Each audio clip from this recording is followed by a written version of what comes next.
world of cable news screaming and social media echo chambers, it's easy to lose the signal in the noise. Every day, policy is debated, votes are cast, and your tax dollars are spent. We cut through the headlines to bring you the critical context you need, focusing on what's really going on in news and politics.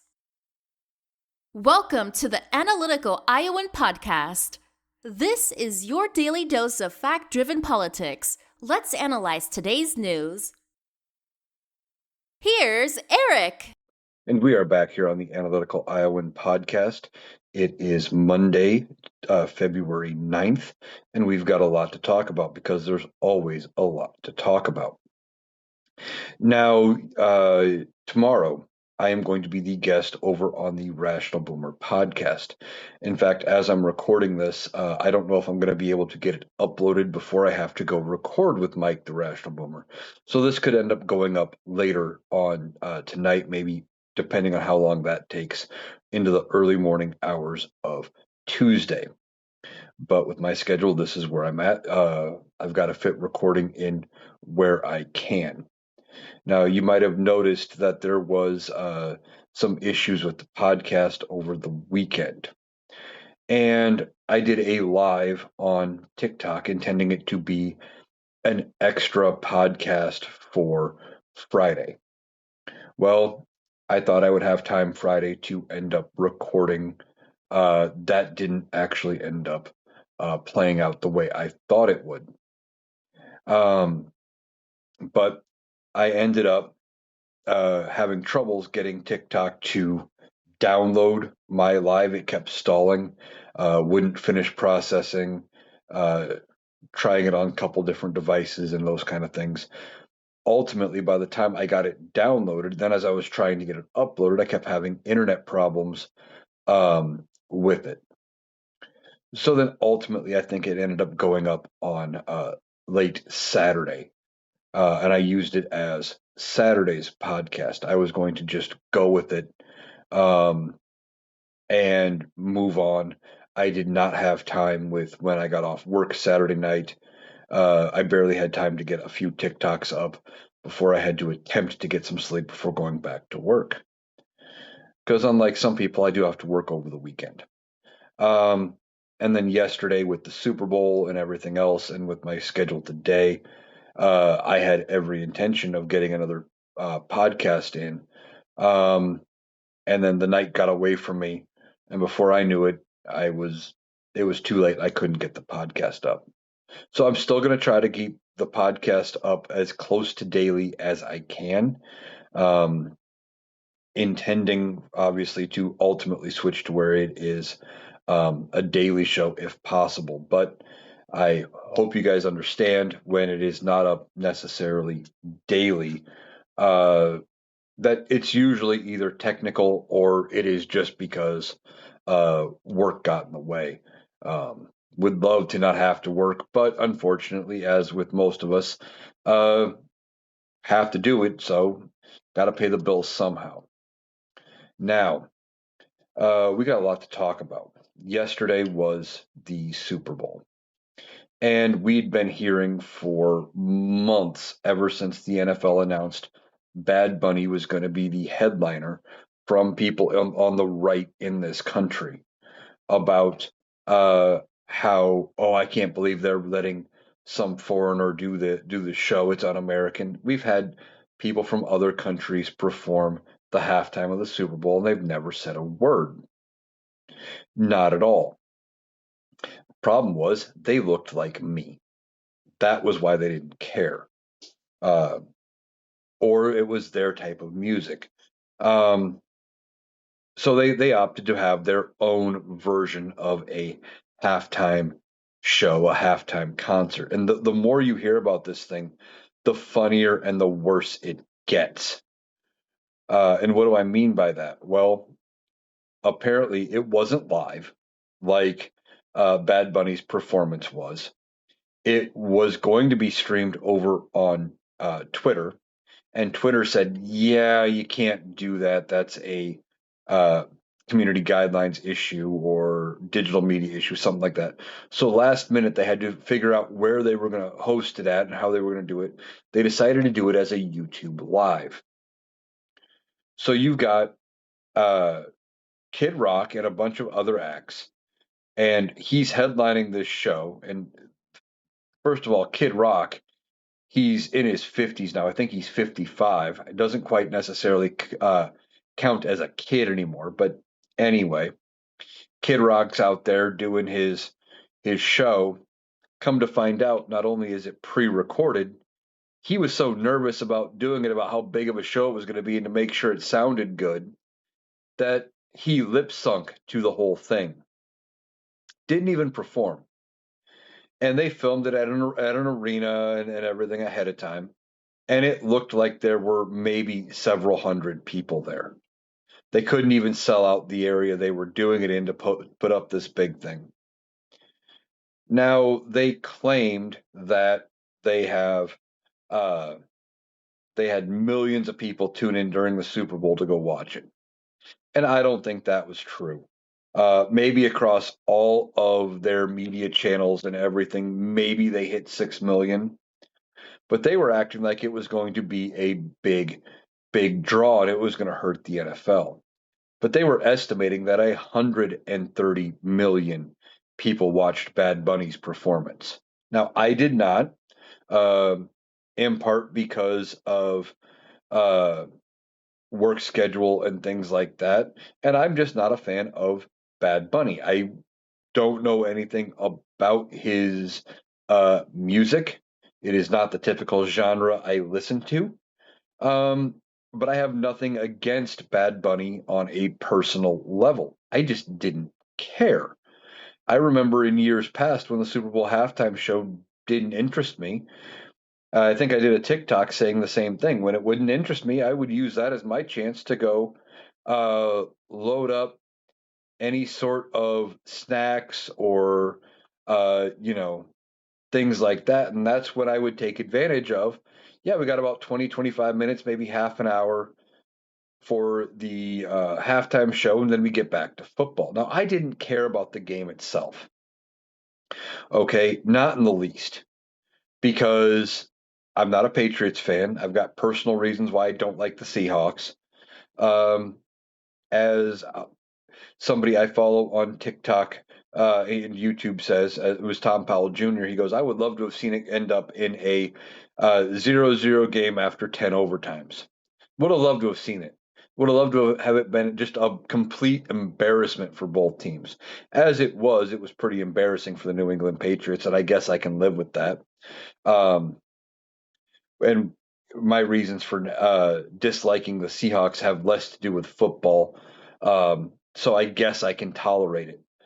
But as far as this halftime show, right after kickoff for the third quarter, I was uh, doing some TikToks and I pulled up the YouTube page for Turning Point USA where they streamed this show. Now, currently, last time I looked, it was sitting at about 20 million views. But TikTok or YouTube lives, once you go live, you can go back and watch it over and over again.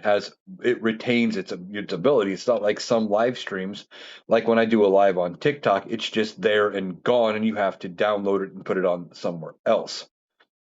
So it says it's at 20 million, which seems significant. However, during the third quarter of the uh, Super Bowl, the Turning Point USA official page was only showing about 10K views, 10,000 people. They couldn't even get, even by their inflated numbers, which was 6 million. That was ridiculous. You were talking about 6 million out of 130,000. You are 130 million. That is under 2%. Under 2%. So the whole thing is ridiculous on their part. They were trying to make it seem to be like it was this big event, and it really wasn't. It wasn't anything. Now, Donald Trump lost his mind on True Social talking about how un-American it was and how awful it was and how the NFL should be ashamed and all sorts of things. Yet there was some video that got leaked because this administration is leaky as hell. They're about as watertight as a colander or a strainer. Um, but there's some video out there of the Trumps watching the Super Bowl and watching Bad Bunny. They didn't even turn it over to their own thing, the thing they were pushing so hard. It was all performative, or at least that's what it appears to be, is that it was performative. And that's typical Donald Trump. Everything with him is performative. Now, Donald Trump was asked about this article that came out. There was an article that came out saying that uh, when it comes to funding for a tunnel project between New York and New Jersey, that Donald Trump had canceled the funding. That part seems to be true, even though judges have come out and told Donald Trump that they need to restore the funding, that canceling it was illegal. Donald Trump doesn't care about that, never has. Um, that he has been trying to talk to Chuck Schumer about ways he would be willing to restore the financing. Now, with that financing, he's been talking about he wants Schumer to get on board for renaming Penn Station to the Donald J. Trump Station and to rename Dulles Airport Donald Trump International Airport. Now, there's been no word as to whether or not Schumer has agreed. I don't think he will. And this is just more from Donald Trump trying to do what he always does, which is all about branding, and he's worried about his legacy and all things like that. Now, with that going on, Donald Trump is worried about what his future is going to look like, right? And he was asked about this rebranding of the airport and Penn Station. And of course, what did Donald Trump do? Well, no, I didn't ask. I didn't ask. Chuck Schumer, he offered it to me. I would never ask for that. But Schumer said, yeah, we should do that. One, for as weak and as spineless as Chuck Schumer has appeared to be over the last however long, he doesn't appear to be that weak and spineless. Uh, Donald Trump doesn't know a good lie anymore. He is just out to deflect and distract. And he says things like that because he thinks it works. He thinks it gets away from him being in trouble. He's realizing that people are pushing back about him being connected to not just Jeffrey Epstein, but all of this, and he's worried about his legacy. And it's getting bad press in the media when he's saying, "Hey, name this shit after me." And now they said, "Well, oh, well, is it true you asked to have this named after you?" He knows that if he goes, "Well, yeah, I said they should name it after me," he knows it's going to look bad and it's going to make him look like a person who is out again, just renaming stuff for his own legacy.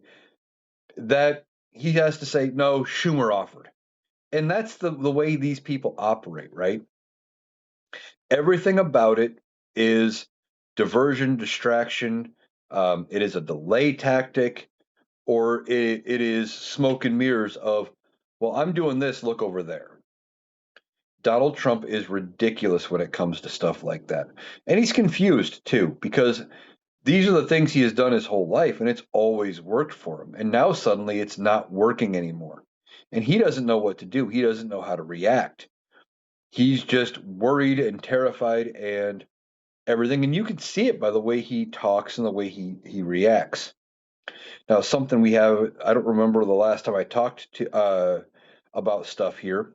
There was a meme that was shared by Donald Trump. And this kind of feeds into what I was talking about of him saying, well, it wasn't me. It wasn't um, my account. I wasn't the one who did it.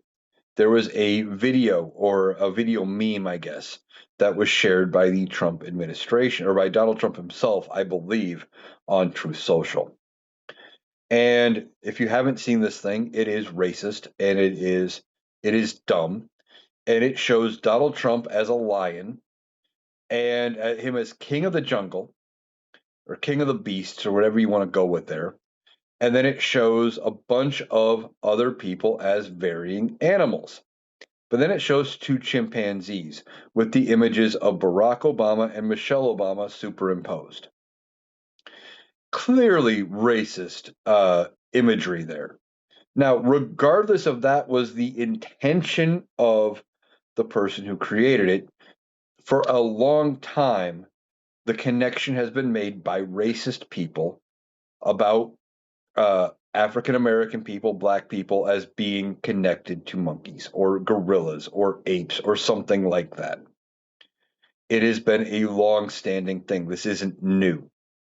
Well, Donald Trump wants you to believe that, oh, it was just a simple thing. I didn't share it. A staffer shared it for me. I didn't post that. Really, Donnie, you have a staffer at almost midnight who is going through True Social, finds this thing, and goes, "Oh, yeah, this is a great thing for the President of the United States of America to share," and decides to share it out to everybody you have on True Social. I don't buy it. I believe Donald Trump had shared that out on his own uh, because this is the type of thing that happens when he is sundowning. He is going out and he is, um, you know, come midnight, 1 a.m., he's awake, can't sleep. His mind is racing. So he's doing what he's done as a soothing technique and he's scrolling through social media and he's looking for positive things about him. Now he sees this thing of him being the lion. Oh, that makes me look tough. And he maybe it is true. Maybe he wasn't aware of the chimpanzee imagery in the actual presentation. That wouldn't surprise me if he wasn't aware and it happened that he shows it. They and you know because he doesn't have any sort of curiosity anymore. He never really did, right? He doesn't go look things up. He doesn't look deeper into anything.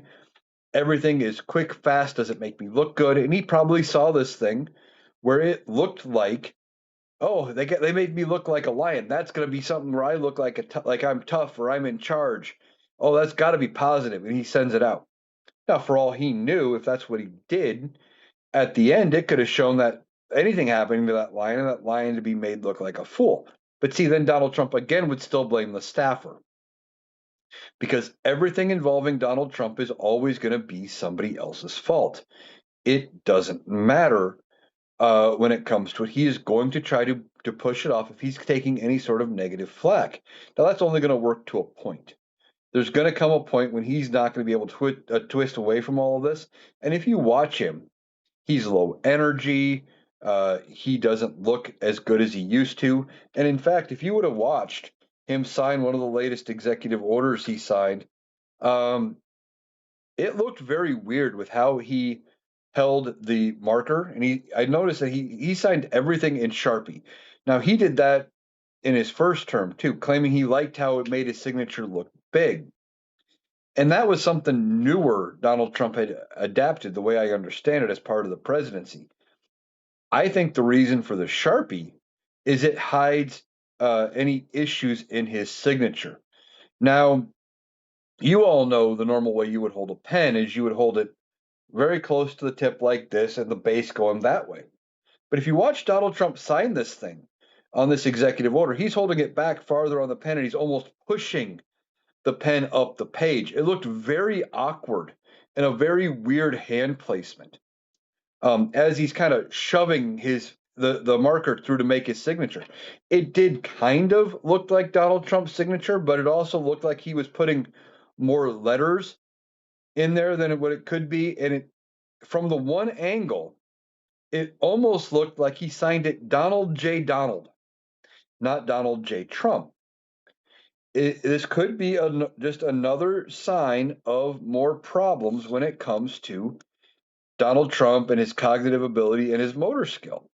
Because one of the things that goes away when you are dealing with somebody who has had dementia, stroke, etc., is fine motor skill. No, being able to sign is one of those symptoms where you can't necessarily, it's very shaky.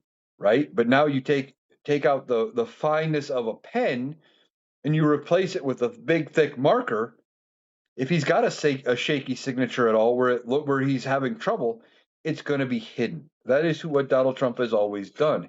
He likes to hide things that are wrong with him and make us believe that they were never actually an issue.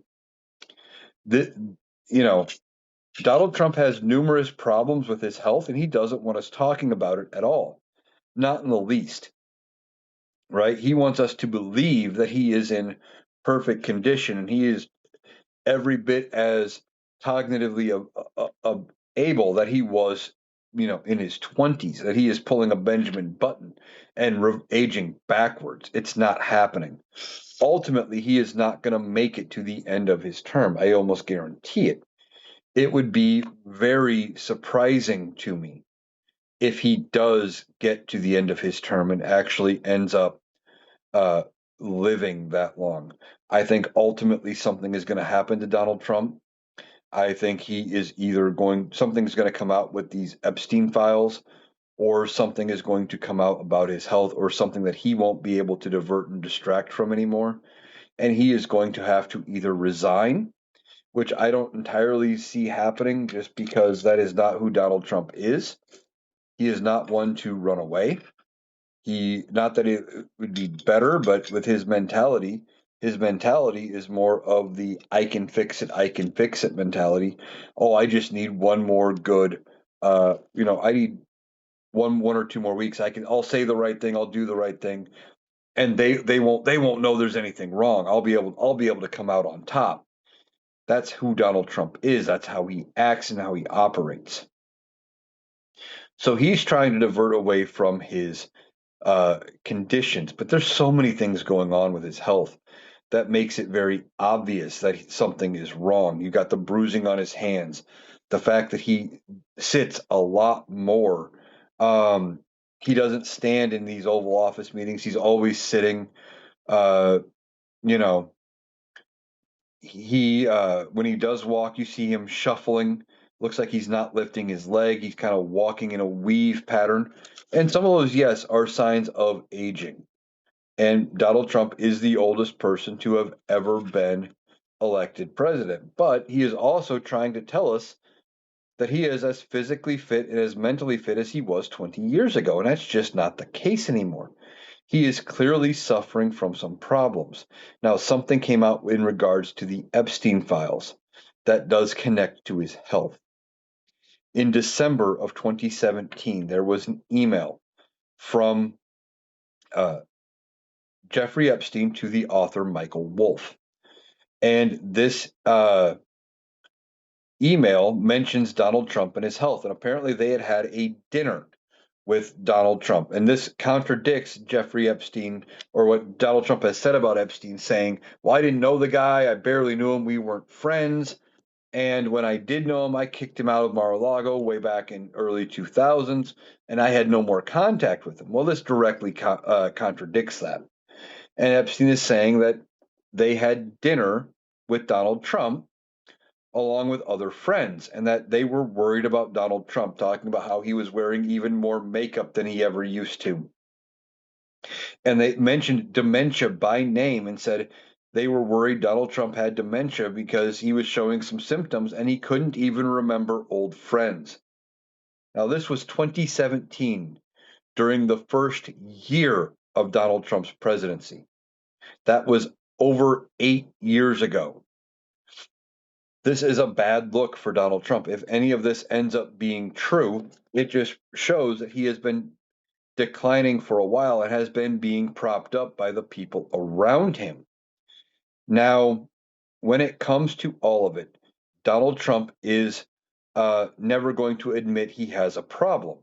So they were worried about his health already. At least some people were saying, including Jeffrey Epstein, that he was having health problems going all the way back to his first term. Now, when Donald Trump is gone, I think they're going to have to answer some questions about his health. And I think Democrats should hold Republicans' feet to the fire every bit in the same way that Republicans tried to do with Joe Biden. Now, Joe Biden was nowhere near as far gone as what Donald Trump is. Joe Biden never made comments of talking about electrocuting sharks underwater with electric batteries and electric boats. He never talked about Hannibal Lecter being a real person. Um, you know, Donald Trump is having major mental problems. And it's going to become harder and harder for him to hide the longer this goes.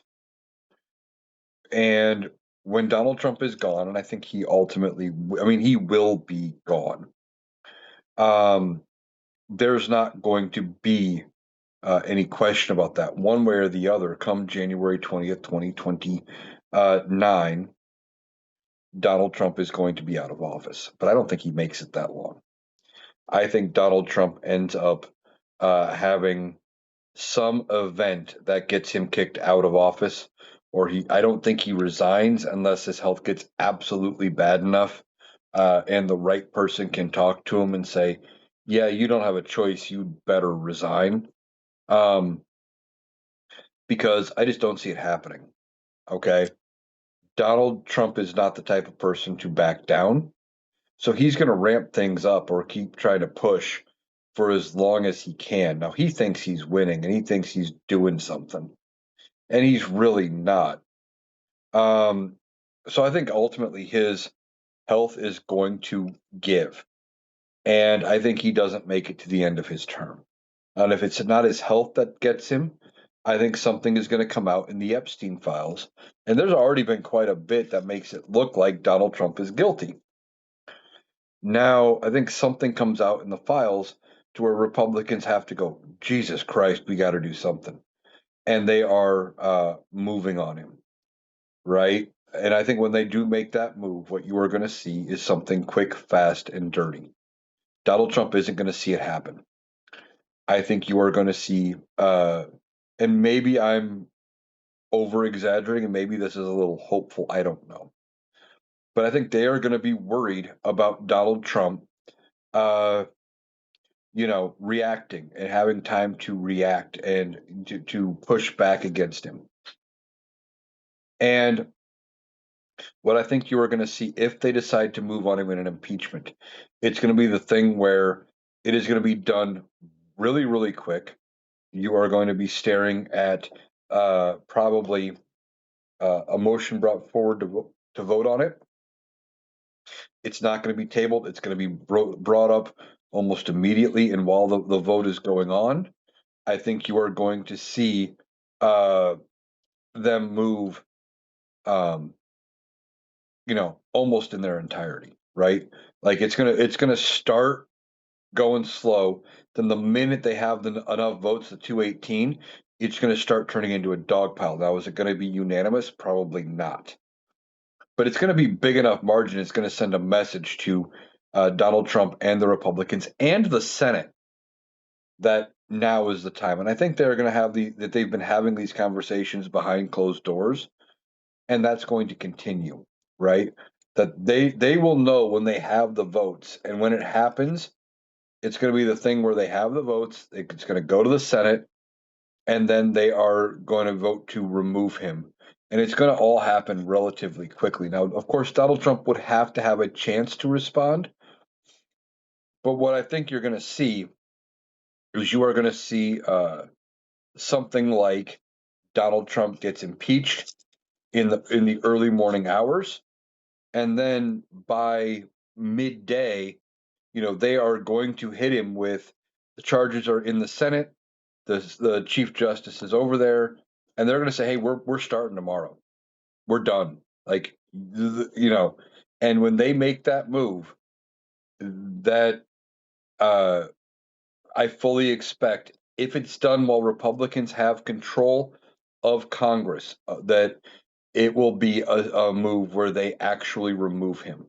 Now, we have never had a president removed from office by impeachment. We've come close, the closest being President Jackson, and that was within one vote. And that had to do with how he dealt with Reconstruction and everything after the Civil War.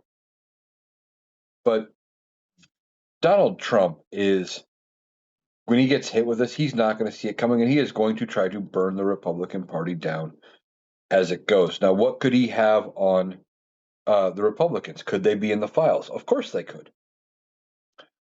And we don't know what is all in there. Now, one of the things the DOJ should do is release the other 3 million plus documents.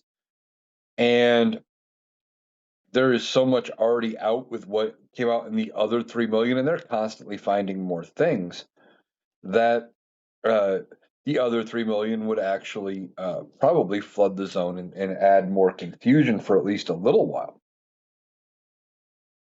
But when they do that, when all the stuff comes out from the files, you got to remember that the United States isn't the only people with copies. Okay, the biographer for the former Prince Andrew of Great Britain, Andrew Mountbatten Windsor.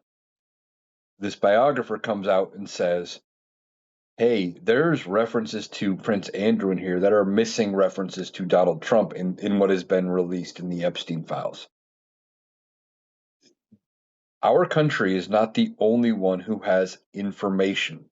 And in fact, just on what has been released so far, other countries, including I think France, England, and a few others, have launched investigations into people listed with connections to Epstein. This is turning into a worldwide conspiracy that we are finding out about, that a big chunk of worldwide elites are familiar with. And the whole thing is, when this information all comes out, like if the British authorities move on Prince Andrew, and I'm not sure that they would, or the former Prince Andrew, because the king kind of dealt with it by stripping him of his royal titles and basically outcasting him to a remote part of royal property, etc., and basically said you're going to be shunned for life. But if the United Kingdom goes after Prince Andrew, and he does have information about Donald Trump, that could come out in testimony. That could come out through, interviews or what have you. And Donald Trump won't be able to control it. And of course, through the wonders of social media, despite their best efforts to control the media and Donald Trump spinning how the media responds to certain events and what they talk about and how it is going by saying, oh, that's fake news, or trying to put pressure on other networks, that information's still going to get out here. And if you didn't believe that Donald Trump is putting pressure on networks, well, look at NBC. NBC is hosting had hosted the Super Bowl this year, and in the middle of their pregame festivities, where everyone's geared up, everyone's talking Super Bowl, etc., they break away from pregame coverage for a while to air a previously taped interview with Donald Trump. They cut away from it, and now, from what I saw on social media, a lot of people were pissed. Of course, I've had MAGAs come into my comments telling me I'm delusional, I don't know what I'm talking about, but I saw comments on social media where NBC was taking flack because, hey, they cut away from the Super Bowl in order to, cover Donald Trump. And they did that in part because, well, if they play nice with Donald Trump now, Donald Trump will leave them alone down the road and it won't be as big of a problem. But see, when that's going on, like if Prince Andrew does, or former Prince Andrew does get any sort of, further issues in England, Donald Trump is not going to be able to put the same pressures on the BBC, for example, for BBC broadcasting. Now, he tried. He sued the BBC. That lawsuit is still ongoing. Where he tried to push them, and he wanted them to basically come out and retract everything they had said, and how it was not nearly as big of a deal as what they talked about. He wanted 10 billion. Well, that case is ongoing, so we'll see how that uh, correlates. But the whole thing is that's Donald Trump. That's about the extent of what he can push out there. And there are laws in place in the UK, and I realize that the lawsuit would be affected by United States law, but when you are dealing with companies and things like that are international, sometimes allowances have to be made for international law. There is a law in England, I believe, that limits what kind of payouts could be from these kind of situations, and it is nowhere close to billions of dollars that Donald Trump is seeking. So he's going to try to put pressure on, but other networks are going to cover this, right? The BBC comes out, and if they have information from Andrew Mountbatten Windsor about what Donald Trump did in relation to Epstein, that is going to come to light. And then people like myself and other creators on social media are going to be sharing that information, which is going to be much harder than it would have ever been prior to the advent of social media to keep this stuff hidden.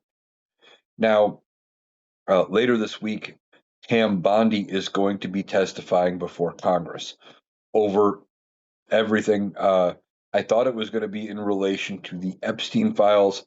However, it sounds like Republican leadership is putting pressure on Republican members of Congress to not ask any questions about Epstein or anything Epstein related. So we will see what kind of questions she does get answered, or does get asked. But she's going to be there answering questions, potentially about her handling or mishandling of the files, about the redactions that are poorly done. And speaking of the redactions, apparently some of the files that they released, they have since been taken down to go be re-redacted. At least I believe they have. But some of the files contained images of young children being abused that were not redacted. It was very evident what was going on. And that is also in violation of the Epstein Transparency Act, as well as just not being able to transmit and show those kind of features. By federal law and by a lot of state laws, you are not able to distribute images of abuse like that. And so you need to be careful with downloading and viewing the files. And I don't know if they did it intentionally. Some people are suggesting it might have been intentional, trying to come up with a way to go after people who are sharing information about what is in the files. Because by sharing the images or putting the images out there unredacted, and now if you've downloaded the files to dig through them because you wanted to report on them, you are now in possession of it, and they could nail you for that. And that would be a way for them to either try to discredit you or try to, maybe potentially even throw you in prison. Um, so she's going to have to answer for those kind of questions. Now, there are Democrats on that committee. So we will see what the Democrats say and with how the Democrats, uh, what they actually ask. But simple fact of the matter is that she's going to go before Congress and she is going to attempt to testify. But she is also apparently at least believing that Republicans are not going to be asking her much about the Epstein files. Now, there was somebody that did testify in front of Congress about the Epstein files through a Zoom call, I believe, and that was Ghislaine Maxwell. And Ghislaine Maxwell was basically asked for hours. I don't know how long her deposition was, I guess, but she was asked for the length of her time in front of Congress questions about Epstein. And basically, the only thing she did the entire time was plead the fifth. Now, she still has appeals ongoing and is probably worried about additional charges. So, of course, she is going to plead the fifth. But that's not the interesting part about her testimony today. Afterward, she went to social media and she came out and said, oh, well, I guess through her attorney, came out and said to Donald Trump that if she gets clemency, she'll spill everything. And I think this is probably a subtle message to Donald Trump that, hey, I still have information. I went out of prison, and if you let me out, I'll keep quiet about what I know, but I'll give you the cover that I can come in and I can talk about, certain events, and I can tell everything in quotes there, as long as I get out, and I'll just leave your name out of it. No, I don't know anything about Donald Trump. Now, is Donald Trump dumb enough to fall for it? Yes, 110%. I believe he is dumb enough to fall for anything, um, because he is relegated to what people around him say, and he is so desperate to get away from these Epstein files that I could see him making the move of giving her a pardon or clemency or something in exchange for her silence, thinking he has gotten away with it, and then turns around and ultimately doesn't, right? Like, she'll come out, and one of the things when you get a pardon or you get clemency or things like that, your Fifth Amendment right to against self crimination is gone, especially if you've been pardoned for everything related to it on federal level. Now, I think she could potentially plead the fifth because of state charges. That I don't know. Um, but basically, if she gets clemency or a pardon, she would be able to go before Congress and, yeah, tell everything, including all of the connections to Donald Trump.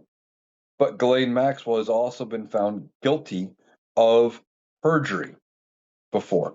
So how much credibility does she really have? And we don't really need her testimony if they would just release the rest of the Epstein files. Now, Elon Musk came out and he is offering to pay legal fees for any Epstein survivors that come out and tell the truth. And why would they need to have legal fees covered? Because they could get sued. Um, Even though the biggest defense to defamation is the truth, the problem becomes if some of these very rich and very powerful people, if they're named in the Epstein files, or if the victims say, yeah, I was abused by so and they come out in the media and they say it, then they have a problem, right? Then they can get sued, and then the celebrity can say, well, prove it, prove I did that to you. And if they can't, they can say, well, you damaged my reputation, and get a defamation claim, and it could hurt. So Elon's saying, well, I'll pay anybody legal fees if they come out and just tell the truth. Here's the thing: what version of the truth is he looking for? You know, we have seen evidence in the Epstein files that Musk attempted to go to the island, and that for the most part, Epstein wanted nothing to do with Elon Musk. So is this well, I couldn't be part of your club, so I want to go back, or I want to go after you, and I want to ruin it, and I want to ruin everybody else who was accounted to it? Maybe everybody who was connected to it. I mean, the whole thing, it seems very petty. Or is he just lying through his teeth about covering these legal fees, hoping that he can get the survivors on record coming out talking about who did what and where, etc., and then giving everybody who is in the files an ample chance to go after the survivors and saying, well, no, no, and giving them a chance to disprove whatever's in there because the information is not currently being made public. That is also possible. If I was a survivor of anything that would have happened through Epstein, I would not fall for that. I would not believe that they actually have my best interests in mind when they are talking about any of it. And I wouldn't believe Elon Musk, as far as I could throw him, that he is willing to pay legal fees to help Donald Trump out. Now, also, apparently, writer Michael Wolff was talking about Donald Trump and the Kennedy Center. And apparently, his plan for the Kennedy Center and renaming it the Trump Kennedy Center, which is dumb. Apparently, Donald Trump initially wanted to rename it just the Trump Center. And he said a couple things about it. One, well, why is it named after Kennedy? That was so long ago. Well, Kennedy was shot November 22nd. Was it November 23rd, 1963? Okay. That was only 63 years ago. Donald Trump is 80 or will be 80 this year. The Kennedy assassination happened within Donald Trump's lifetime. He's acting like it was ancient history. But see, that's the thing with narcissists, right? Kennedy has been gone since 63. He hasn't been a relevant public figure. So in Donald Trump's mind, why bother? Why bother celebrating Kennedy anymore? Oh, we've celebrated him long enough. It's time to celebrate Donnie. And that's how he really does believe. And apparently, according to Michael Wolff, his advisors and stuff had to work with him to get him to back off the naming and to call it the Trump Kennedy Center. And, as a better option. It's still dumb. And as soon as Donald Trump is out of power, it is going to go away. It's no longer going to be the Trump Kennedy Center. It will get renamed back to the Kennedy Center. Why? Because it was there in honor of John F. Kennedy Jr., or John F. Kennedy Sr., I should say. And that they are going to end up putting it back because it was never approved by anybody other than people connected to Donald Trump who did not have the authority to rename it in the first place. But see, Donald Trump is worried about his ego. He's worried about his legacy. He wants things named after him so he gets remembered when he is gone. That's what a big chunk of this is about, is remembering Donald Trump when he's gone. That's why I think is beyond all of the problems he is having with his health, that is one of the other reasons as to why I think he is not going to make it to the end of his term. And that is because he's doing things where it's very clear that he is worried about his legacy and he is worried about making it to the end of his term or people remembering him and all of this stuff.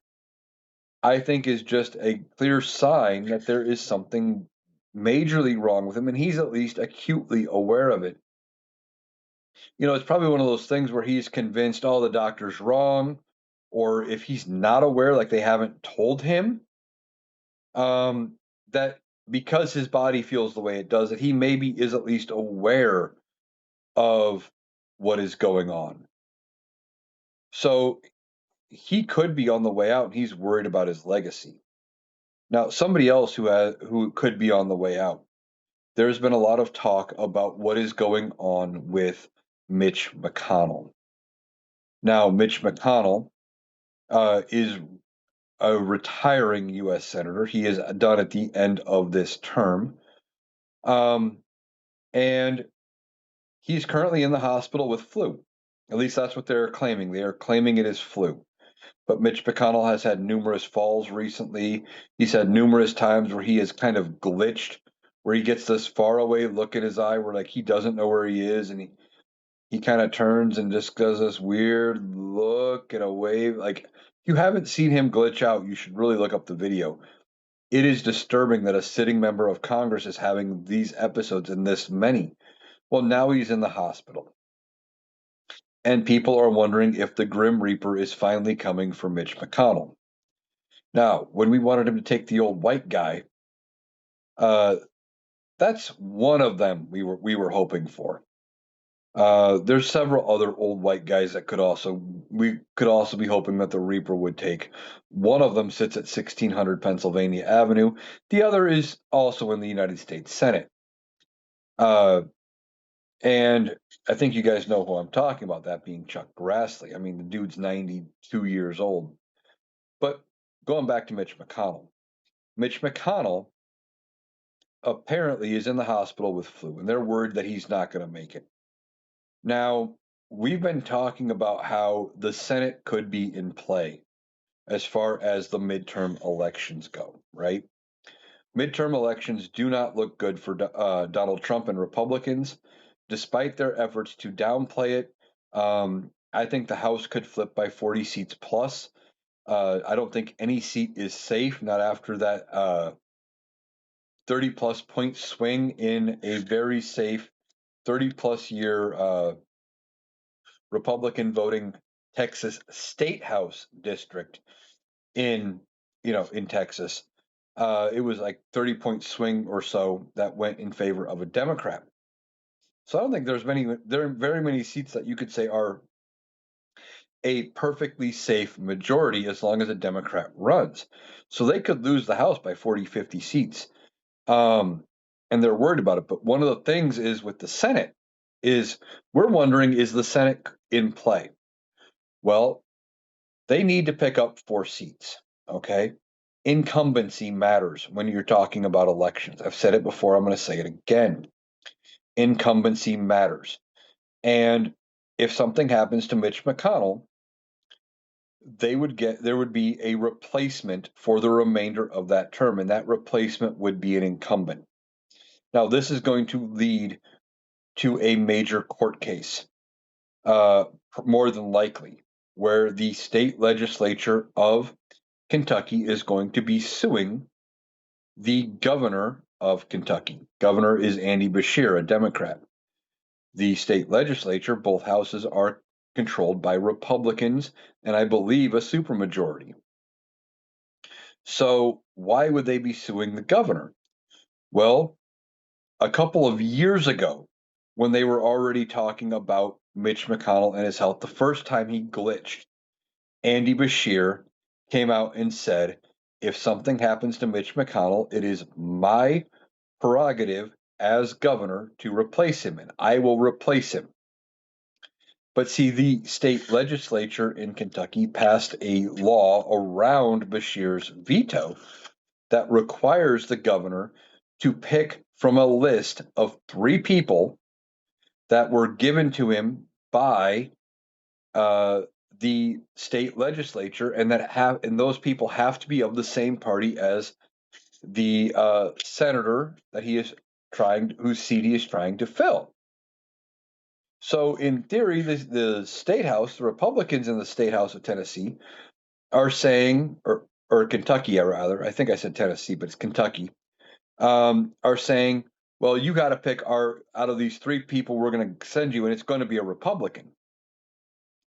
And back when this all came out, they tried to change the rule. Andy Beshear said, "Yeah, it's my right to pick who I want as his replacement, and I'm going to do it. And you can sue me if you don't like it." And that is what we could see happen here: is that Andy Beshear appoints somebody to fill the remainder of Mitch McConnell's seat, and that would be a Democrat.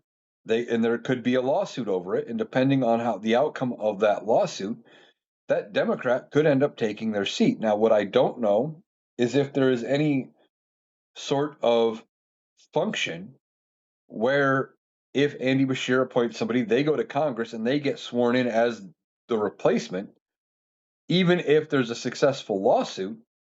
I don't know if it matters at that point.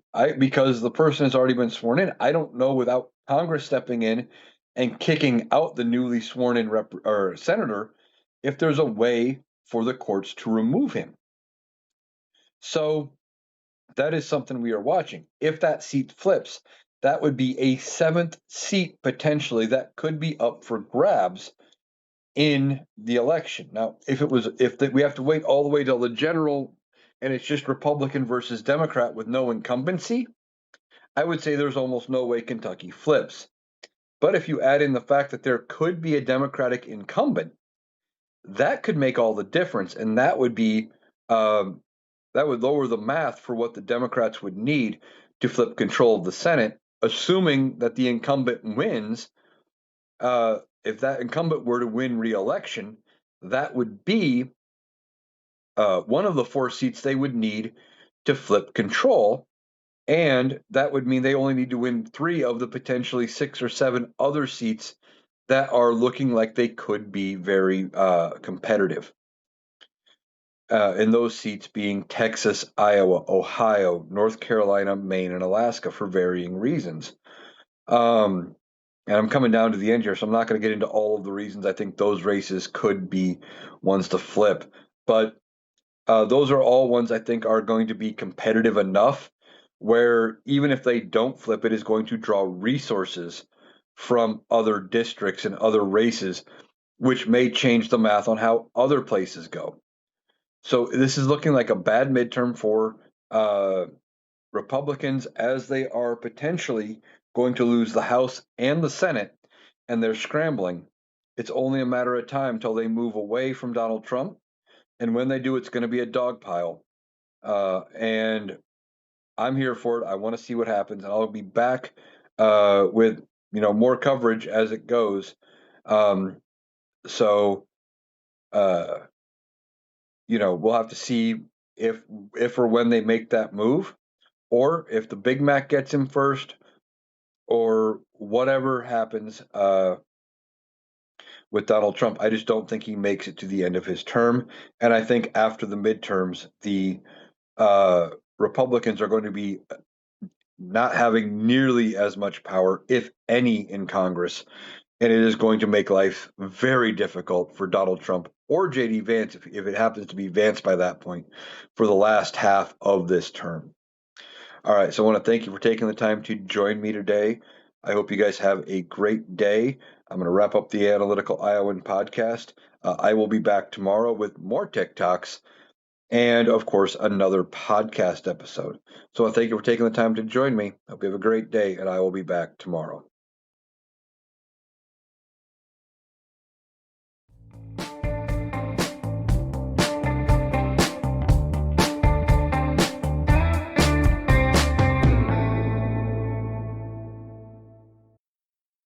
That was Eric. That does it for our analysis today. If you appreciated us cutting through the noise to get to the critical context, please make sure you're subscribed to the Analytical Iowan podcast on Spotify and YouTube. We'll be back tomorrow. Thanks for listening.